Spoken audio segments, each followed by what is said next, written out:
आपको यह बताते हैं कि आज अगर लोकसभा चुनाव होते हैं तो बीजेपी और कांग्रेस को कितनी कितनी लोकसभा सीटें मिलेंगी। बीजेपी को 287 मतलब 287 यानी बहुमत से 15 सीटें ज्यादा मिल सकती हैं और कांग्रेस पार्टी को इस समय 74 सीटें मिलने का अनुमान है 74।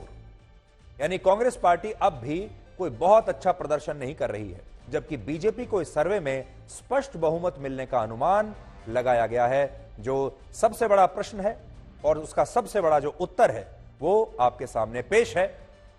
आज अगर चुनाव होते हैं तो बीजेपी स्पष्ट बहुमत के साथ बिना किसी कठिनाई के अगली सरकार बना रही है और आज अगर चुनाव होते हैं तो तीसरी बार भी प्रधानमंत्री नरेंद्र मोदी ही बनेंगे। बीजेपी को मिलेंगी 287 सीटें 287, कांग्रेस को मिल रही हैं 74 सीटें, पहले के मुकाबले थोड़ी सी ज्यादा सीटें हैं और अन्य दलों को 182 सीटें मिल रही हैं। सीटों के अलावा वोटों के मामले में भी कांग्रेस पार्टी बीजेपी से काफी पीछे रह सकती है।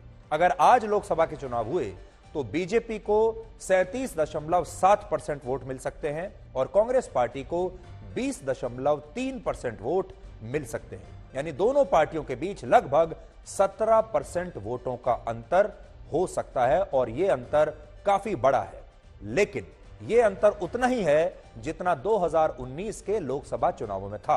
तो अगर आप बीजेपी और कांग्रेस पार्टी के बीच जो वोटों का अंतर है उस पर अगर नजर डालें, उसका आकलन करें तो यह लगभग उतना ही है जितना 2019 में था। तो आप देख लीजिए 2019 में बीजेपी को 38%, कांग्रेस को 20%, अन्य दलों को 42%। यानी इस सर्वे से ऐसा लगता है कि पिछले 4 वर्षों में कांग्रेस पार्टी अपना वोट शेयर बढ़ा नहीं पाई है। राहुल गांधी ने बड़ी मेहनत की है, पूरे देश का दौरा किया है, पद यात्राएं की हैं, रोज प्रेस कॉन्फ्रेंस किए हैं, बयान दिए हैं, लेकिन वोट शेयर में कोई खास अंतर दिखाई नहीं दे रहा।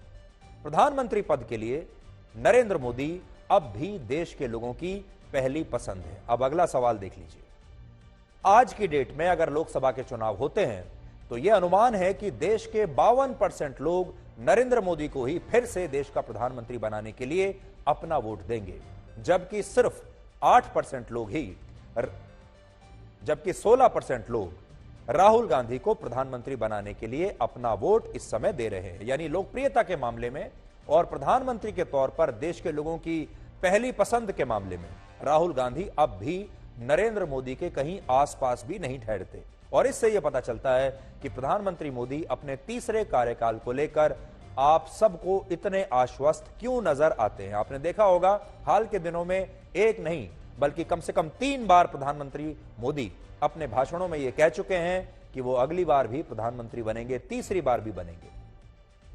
और स्वतंत्रता दिवस पर जब उन्होंने लाल किले से अपना भाषण दिया तब भी उन्होंने यही कहा कि मैं अगले साल भी 15 अगस्त को प्रधानमंत्री के तौर पर लाल किले से ही आपको संबोधित करूंगा।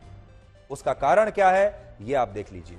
तो देश के लोगों का जो मिजाज है, जो मूड है इस समय भारत का, वो ऐसा लगता है कि प्रधानमंत्री मोदी को उस दिन शायद पता था। अब आपको एक और आंकड़ा दिखाते हैं। भारत के सबसे ज्यादा 43% लोग 43% नरेंद्र मोदी को देश का अब तक का सबसे अच्छा प्रधानमंत्री मानते हैं, जबकि इंदिरा गांधी को 15% लोग आज तक का सबसे अच्छा प्रधानमंत्री मानते हैं।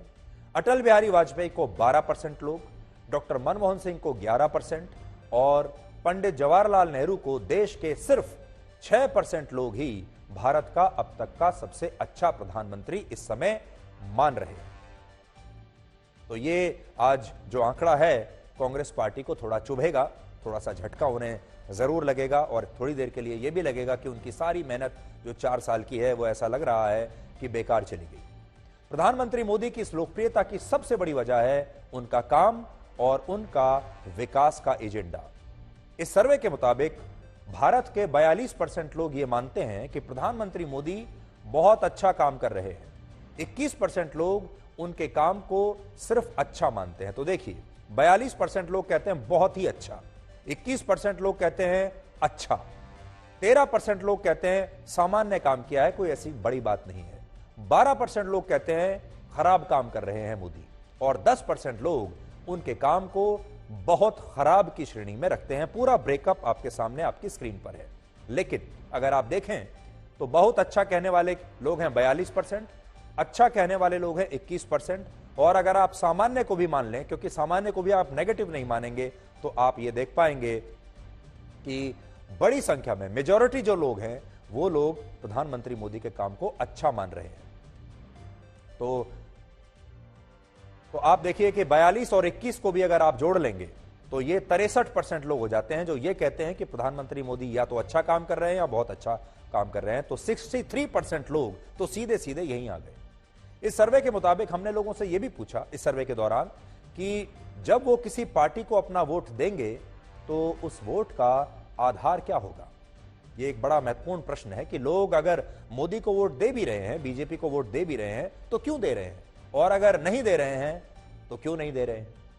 जिन लोगों ने यह कहा कि वो बीजेपी को ही इस बार वोट देंगे, उनमें 44% लोग ऐसे थे जिन्होंने यह कहा कि वो नरेंद्र मोदी के लिए बीजेपी को वोट देंगे।